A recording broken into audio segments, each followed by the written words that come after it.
জিহ্বা সংযত করুন। সাবধান করে দিচ্ছি। তখন সেলিউট কালু সালামা, হে সংসদ, আপাতত তোমাকে সালাম দিয়ে চলে গেলাম। কালকে এই জায়গায় দাঁড়িয়ে জুলাই শহীদ পরিবার এবং যোদ্ধাদের সাথে আমাদের একটা বৈঠক ছিল।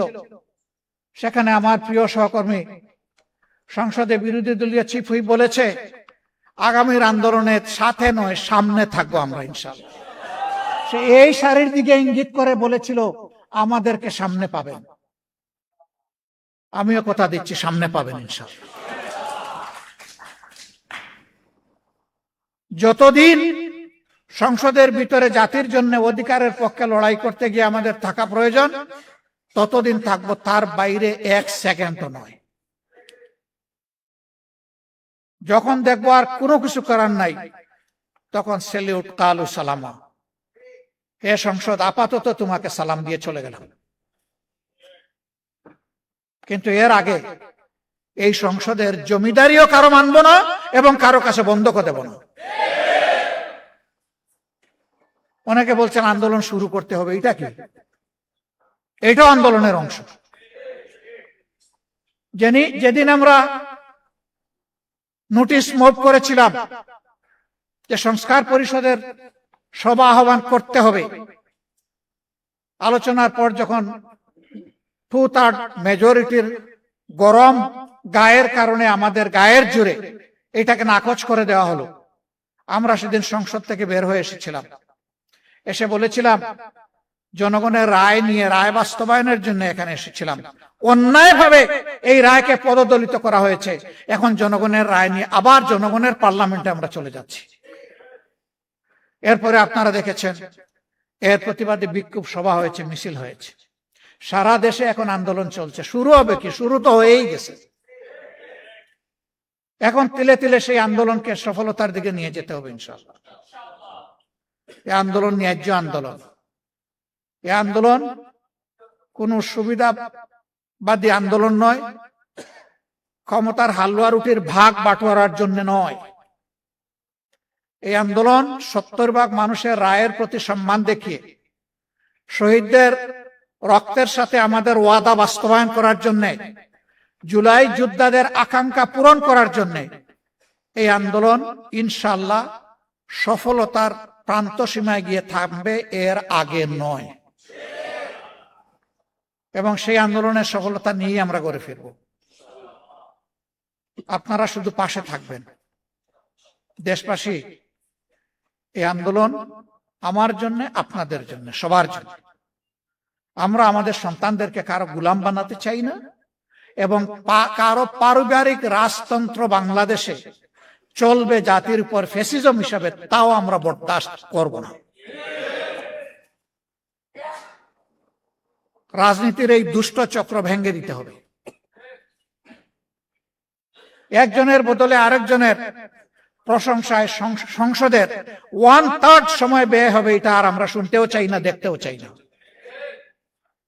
প্রশংসা হবে জনগণের, সংসদের ভিতরে কথা হবে জনগণের সমস্যা নিয়ে, সেখানে বসে খোলা মনে সমাধান বের হয়ে আসতে হবে। এইটাকে বাদ দিয়ে অন্য কোনো কিছুর চর্চা হোক সংগঠনের, সংসদের ভিতরে আমরা এটা চাই না। কিন্তু আমরা ফেসিবাদের কালো ছায়া এখন সংসদে দেখতে পাচ্ছি।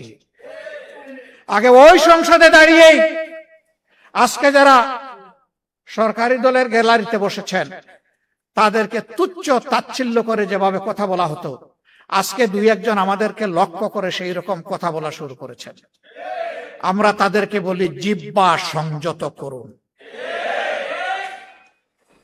এই মনোভাব এবং আচরণ দেখাবেন না। জুলাই যুদ্ধের মধ্য দিয়ে যেই প্রজন্ম, যেই দেশ গড়ে উঠেছে, এই দেশ কারো চক্রাঙ্গানির পরোয়া করে না। অতীতে যারা এই আচরণ করেছে তাদের পরিণতি চোখের সামনেই দেখতে পাচ্ছেন। মনে রাখবেন, অপকর্ম করলে আগেরটার চাইতে পরের পরিণতি আরো ভয়ঙ্কর হয়। সে পথেই তো হাসছেন। বাইরে তো আপনাদের পদাচারণা দেখছি না, সবকিছু কুক্ষিগত করছেন। বাংলাদেশ ব্যাংকে অভ্যুত্থান করার পরে এখন দেশের সবচেয়ে বড় ব্যাংক, এখন ইসলামী ব্যাংকে আবার নতুন করে অভ্যুত্থান শুরু হয়েছে। যে ব্যাংক দেশের রিমিটেন্সের শতকরা 32 ভাগ একা আহরণ করে এই ব্যাংকের যদি অস্তিত্ব বিপন্ন হয়, বাংলাদেশের অর্থনীতি বঙ্গোপসাগরে চলে যাবে। সাবধান করে দিচ্ছি, এইটাকে দলীয়করণ করবেন না। যদি দলীয়করণ করেন ব্যাংকগুলোকে একটার পর একটা, জনগণ আপনাদেরকে ছেড়ে কথা বলবে না। আমি দেশের ব্যাংকের মূল মালিক জনগণ, জনগণকে বলবো জেগে উঠুন, আওয়াজ তুলুন, ওদের কদর্য চেহারা জাতির সামনে উন্মুক্ত করে দিন, থামিয়ে দিন, থামিয়ে দিতেই হবে ইনশাআল্লাহ। আমরা আবারও কথা দিচ্ছি, শুধু রাজনীতির পট পরিবর্তন নয়, সংস্কৃতির আমূল পরিবর্তনের জন্য আমাদের এই লড়াই। অপসংস্কৃতি যেখানে, সেটা ব্যাংকিং সেক্টর হোক আর যেখানে হোক, অর্থনীতিতে, সংস্কৃতিতে, শিক্ষা ব্যবস্থায়, তারপরে দেশের আইন অঙ্গনে, যেখানেই হোক, ইনশাল্লাহ আমরা বসে বসে আঙ্গুল চুষবো না। আমরা জনগণের সাথে থাকবো, জনগণকে সাথে নিয়ে তার মোকাবেলা করবো ইনশাল্লাহ। আপনারা দোয়া করবেন। আজকের এই সেমিনারে আপনারা যে গুরুত্বপূর্ণ পরামর্শগুলো দিয়েছেন, আমরা তার জন্য কৃতজ্ঞ, ঋণবোধ করি। আপনাদের পরামর্শগুলো অন্তরে ধারণ করে আগামীর পথ চলা আমরা যেন নির্ধারণ করতে পারি, এবং সেভাবেই যেন আল্লাহ, মহান আল্লাহর পর ভরসা করে আমরা জাতির সাথে থেকে, জাতিকে সাথে নিয়ে এই দাবিগুলা যেন আদায় করতে পারি। আল্লাহ যেন তৌফিক দান করেন। আপনাদের সকলকে আমরা কৃতজ্ঞতা এবং ধন্যবাদ জানাচ্ছি। কথা কম, কাজ বেশি। কাজ শুরু হয়ে গেল, সফলতা নিয়ে গড়ে ফিরবো ইনশাআল্লাহ।